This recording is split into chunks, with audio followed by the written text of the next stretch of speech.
Tapos ako nandito sa taas. Ayan, ito yung aking lumis pa. Nilalagay ko siya sa taas kasi ginagalaw siya ng mga gymnastics.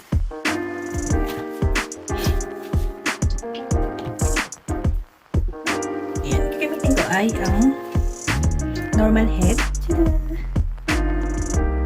Tsaka dry cleanser. Malapit ko siyang maubos. Kaya, ano siya? Gupit na. Ayan. Basahin ko muna yung mukha ko. Saka itong lumis pa, babasahin ko. Tapos, lalagyan ko siya ng ayan. Ayan. Masyadong malamig. Ayan. Spread lang natin sa ating mukha. Madali lang to kasi 2 minutes lang, magiging malinis na yung mukha. Ayan. Tapos, press natin. Ginagawa ko ay by quadrant. Every 30 seconds, magpo-pause siya para yun yung paglipat natin sa ibang part ng ating mukha. Ayan. Ang ano niya, nakaka-close siya ng skin. Ayan. Diba? Kahit sa'yo nagpo-pause siya. Ayan. Diba? Ang gamitin. Hindi nakaka-relax. Tapos na-minimize yung pores ko. Hindi ko sila eh.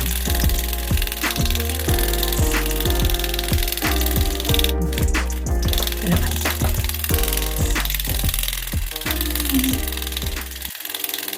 Ayan. Kung may question kayo, mag-message lang kayo. Para doon tayo mag-usap. Kayo mag-comment kayo dyan. Kung meron kayong gusto.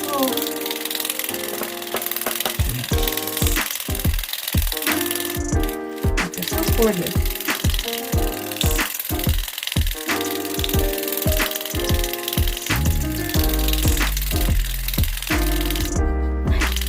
Dapat relax lang kasi pag nag-stop siya. Pag mabilis masyado yung kamay mo, kaya mabigat yung gamit mo sa linis pa. Yun lang. Bilis, diba? Tapos rinse lang natin, pati itong linis pa rinse natin. Tapos na kayo.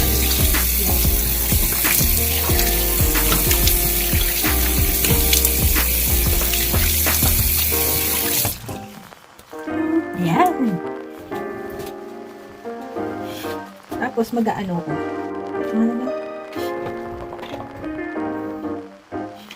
Ay, mag-night cream ako. Ayun akong ano. Ay, tripasik. Ayan, meron ako nito. Pang night cream siya.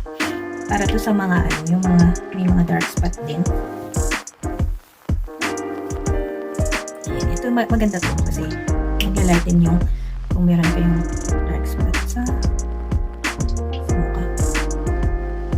Ayan.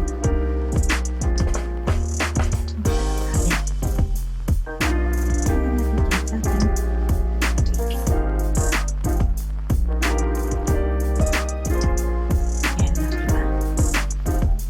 Nakaka-luminous din to ng skin pag nanay. Ganda niya. Ayan, o diba? Kung halimbawa gusto niyo rin to, message lang kayo para sabihan ko kayo ng ibang information. Isasend ko sa inyo. Ayan. Thank you for watching. Bye-bye! Good night!